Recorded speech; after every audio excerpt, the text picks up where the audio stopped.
Okay, guys, welcome to Paul's Path. Of course, we did 1, 2, 3, 4, 5. We're going to put 6 and 7 together. They gotta kind of go hand in hand, like meditation and prayer. Really, you can't really pray without meditating. Because prayer is a petition to God, and meditation is listening to what God tells you, the answer. So 6 and 7 kind of go the same way. So if you look at page 6 and 7 are very important. It's how we keep cleaning out that channel of the St. Francis prayer. You know, make me a channel of thy peace. So step 6 and 7 is where we remove all the things that are blocking us from having God basically direct our lives. We got to remove that resentment and remove that fear and stuff. So maybe the most important step, but 10 and 11 we do it again. But I don't know of anything more important than asking God to remove the character defects that stands in the way of my usefulness. But here's the thing, it's only 2 paragraphs. So I can read it. It says, if we can answer to our satisfaction, we then look at step 6. We have emphasized willingness as being indispensable. Are we now ready to let God remove from us all the things which we have admitted are objectionable? Can he now take them all, every one? If we still cling to something we will not let go of, we ask God to help us be willing. That's like a step 6 prayer, because you're asking God. That's prayer. Now, step 7, when ready, we say something like this: my Creator, I'm now willing that you should have all of me, good and bad. I pray that you now remove from me every single defect of character which stands in the way of my usefulness to you and my fellows. Grant me strength as I go out from here to do your bidding. Amen. We have then completed step 7. Out of this whole book, there's 2 paragraphs on which I think are the most important steps. The book didn't make a mistake. Let's say, it's an example. Let's say you're going to plant potatoes, and you got the dirt, and you got the cut up potatoes, right? I used to make potatoes when I was a kid, with my dad. What do you call them? Plant potatoes. Now you got this big heap of dirt, right?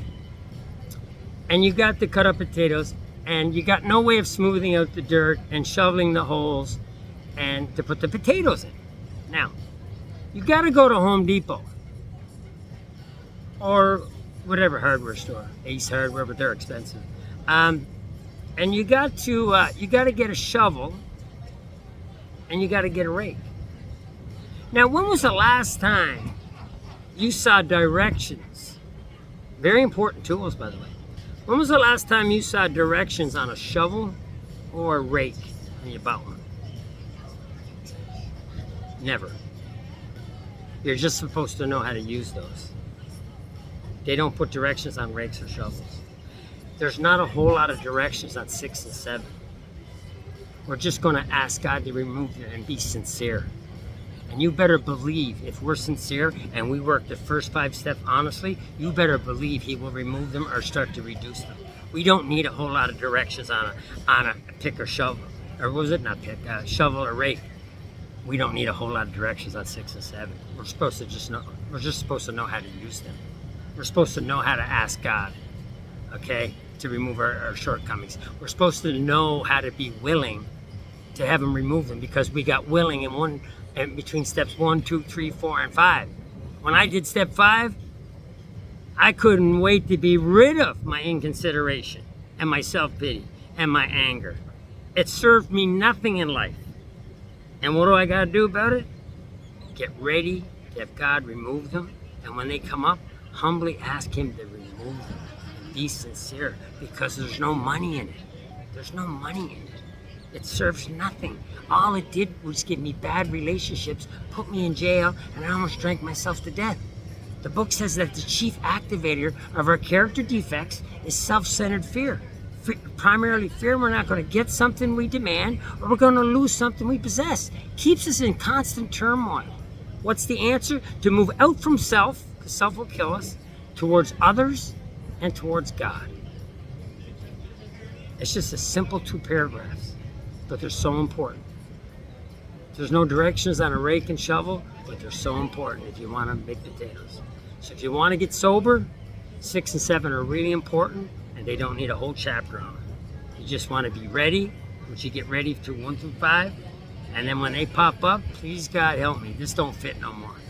Please God help me from being so considerate, so angry to my wife, so much self-pity at home, worried I got an old truck and they got a new truck. What if you went back 200 years in time? The King of England would want that old truck. Now all of a sudden you're feeling good about yourself. We got envy. Okay, we got the 7 deadly sins. We got the sloth. We got the envy. We got the pride. We got the greed. You know, we got all that stuff, right? So those are character defects. They talk about that in 12 and 12. So we're going to remove those. And all we're going to do is get ready. We're going to ask God to remove them. You don't need directions. Pick a rake and shovel doesn't need directions. We don't need directions. Right there, just this quick little prayer. Probably the most important paragraphs when it comes to making a channel, a clean channel between me and God. Probably the most 2 important paragraphs in there. Not as important step 1, but I'm saying is, in order to get a conscious contact with God and get closer to God, probably the 2 most important paragraphs. And there's no directions on them. We don't need directions on how to talk to God and ask Him to sincerely remove the stuff that we saw in step 5 that I don't want it anymore anyway. It did nothing but it did nothing but made me drink and ruin my life. So 6 and 7 go together. They're very easy, but you can't do them unless you do a thorough steps 1, 2, 3, 4, and 5. And 1 is insanity or death. 2 is life on a spiritual basis. 3 is I pick life on a spiritual basis. 4, I'm going to start doing an inventory. And 5, I'm going to talk about it and find out about these character defects. And then 6 and 7, I don't want them no more. God, you can have them. Leave the good stuff. You can have the bad. I want to become a better person. I want to be a better father. I want to stay sober. I don't want to die. It's so important. Anyway, 6 and 7, like the other steps, are very more important, but nothing will clean out that channel. Nothing I know of will remove the stuff that's blocking me from God than 6 and 7. And that's the truth. So I hope you got something out of it, because it's just the truth. I've been doing it a long time. I'm not bragging, but the guys that do this are sober today. And I do it because the book told me. I'm not God. The book told me to do it, and gosh dang it, it worked.